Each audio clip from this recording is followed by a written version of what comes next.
Assalamualaikum warahmatullahi wabarakatuh. Kami dari kelompok 3 di sini kami akan menjelaskan mengenai penugasan terstruktur 6 mengenai perencanaan, rekrutmen, dan seleksi SDM dalam organisasi. Sebelumnya, perkenalkan nama saya Mutiara Zaafarani Zahra, NIM 14122000196. Saya Tria Ayu Oktavia, NBI 14122000198. Saya Lutfi Oktavia, NBI 14122000201. Saya Bung Andiani dengan NBI 14123000075. Saya Tata Dova Dery Gita Cahyani, NBI 14123000090. Yang pertama yaitu mengenai profil perusahaan. Nama perusahaannya yaitu PT Cipta. Ini tahun berdirinya tahun 2024, jenis produk yang diproduksi kemasan botol plastik. Alamatnya di Surabaya. Selanjutnya ada struktur organisasi di PT Cipta Karya Mandiri. Yang pertama yaitu ada direktur utama, kemudian direktur operasional, direktur keuangan, direktur personalia atau SDM, direktur pemasaran. Lalu di bawahnya ada manajer operasional, manajer keuangan, manajer SDM, dan manajer pemasaran. Lalu yang di bawah sendiri yaitu ada divisi produksi, divisi supply chain, divisi quality control, divisi gudang, divisi logistik dan pengiriman, divisi keuangan, divisi SDM, dan divisi pemasaran. Selanjutnya yaitu ada perencanaan SDM bagi organisasi yang top level management. Ada direktur utama. Alasan kebutuhan yaitu memimpin dan mengelola perusahaan, menyusun strategi bisnis, pengambilan keputusan. Selanjutnya, direktur operasional. Alasan kebutuhan memantau pengeluaran, mengembangkan strategi. Lalu, direktur keuangan. Alasan kebutuhan mengelola keuangan, menyusun laporan keuangan. Kemudian, direktur personalia atau SDM. Alasan kebutuhan memantau perkembangan karyawan, bertanggung jawab atas perekrutan karyawan baru.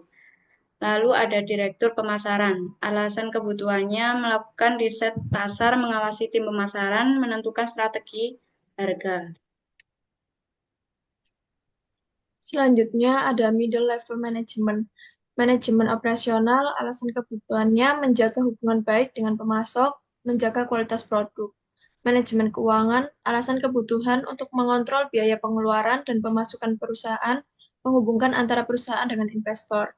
Manajemen SDM, alasan kebutuhan bertanggung jawab untuk merancang struktur gaji, menentukan kriteria calon karyawan, dan yang terakhir manajemen pemasaran, alasan kebutuhannya membantu tim pemasaran untuk mempromosikan produk, bertanggung jawab atas pengembangan produk.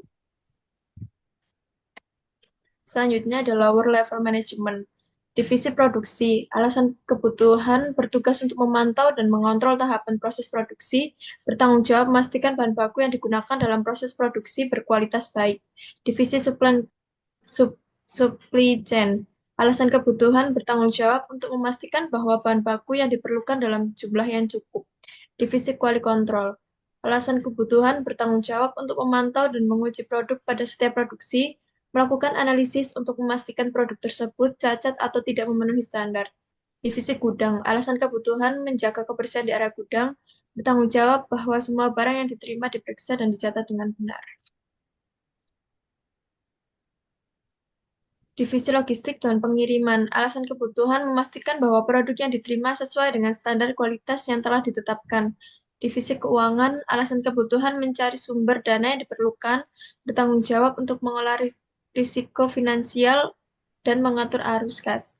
Divisi SDM, alasan kebutuhan berperan untuk menciptakan lingkungan kerja yang positif, mengelola semua administrasi karyawan. Divisi pemasaran, alasan kebutuhannya mengembangkan konten promosi, melakukan riset tentang tren pasar.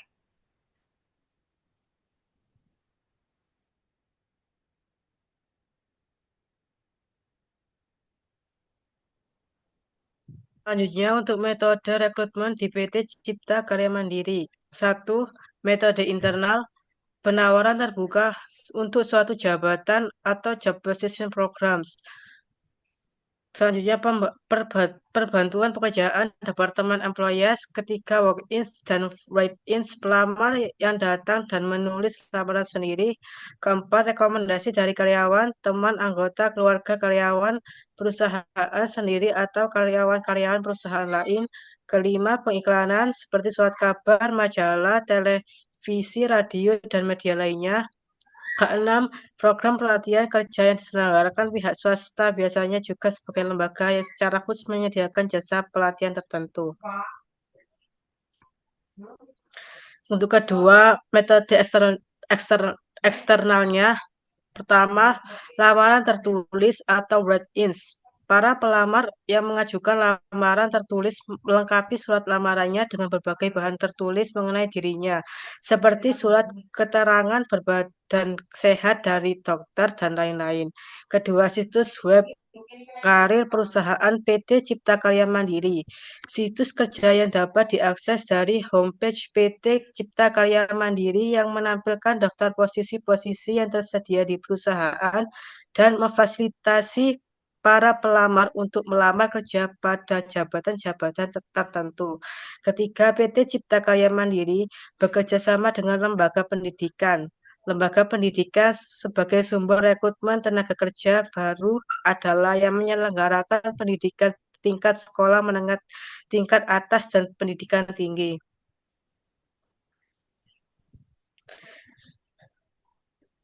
Metode eksternal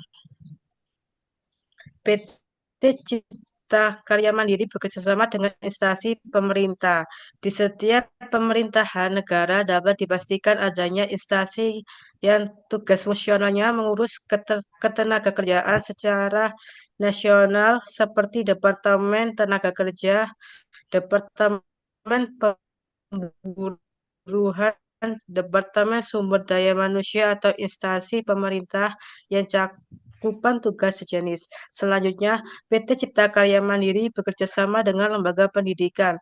Lembaga pendidikan sebagai sumber rekrutmen tenaga kerja baru adalah yang menyelenggarakan pendidikan tingkat sekolah menengah tingkat atas dan pendidikan tinggi. Selanjutnya, PT Cipta Karya Mandiri bekerjasama dengan instansi pemerintah. Di setiap pemerintahan negara dapat dipastikan adanya instansi yang tugas fungsionalnya mengurus ketenagakerjaan secara nasional, seperti Departemen Tenaga Kerja, Departemen Pemburuhan, Departemen Sumber Daya Manusia, atau instansi pemerintah yang cakupan tugas sejenis.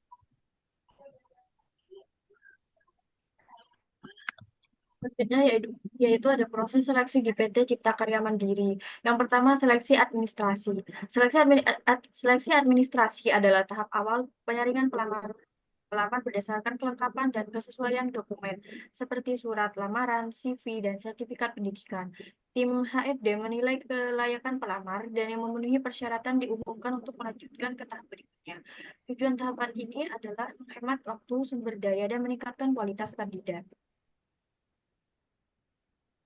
Yang kedua yaitu wawancara tahap awal.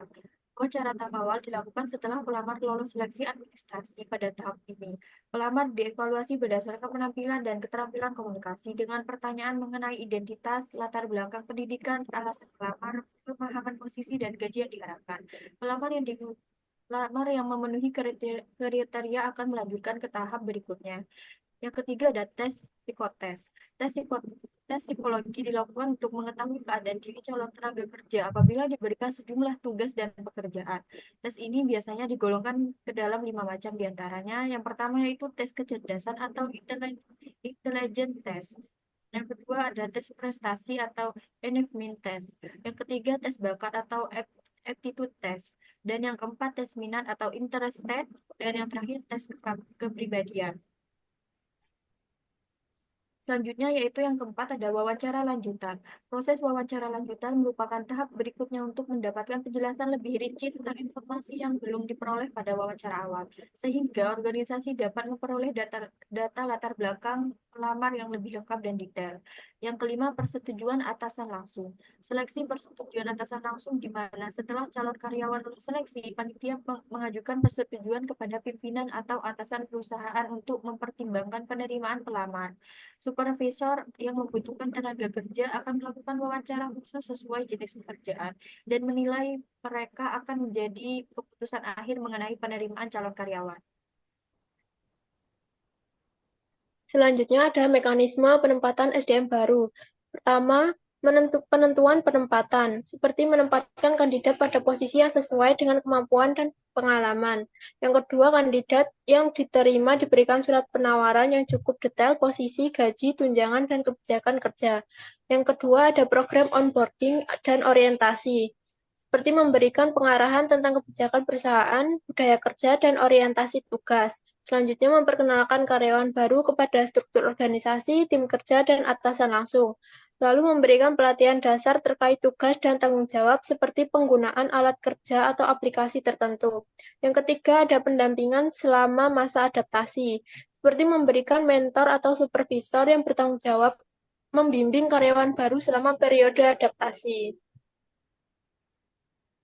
Yang keempat, ada evaluasi masa percobaan, seperti memberikan masa percobaan yang berlangsung selama 3-6 bulan, melakukan evaluasi yang meliputi penilaian kerja oleh atasan langsung berdasarkan target kinerja yang telah ditetapkan, kepatuhan terhadap aturan perusahaan, kesesuaian dengan tim kerja, penilaian sikap kerja seperti kedisiplinan, inisiatif, dan kolaborasi.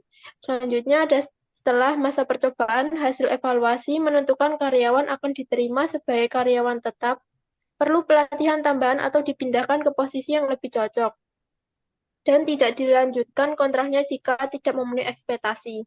Yang kelima, ada penempatan akhir dan pengembangan, seperti menempatkan akhirnya karyawan akan ditempatkan secara permanen di posisi yang sesuai. Lalu ada pengembangan karir. Karyawan diberikan peluang untuk mengikuti pelatihan lanjutan atau sertifikasi. Karyawan akan dibimbing untuk menyesuaikan karirnya dengan kebutuhan perusahaan melalui program rotasi atau promosi.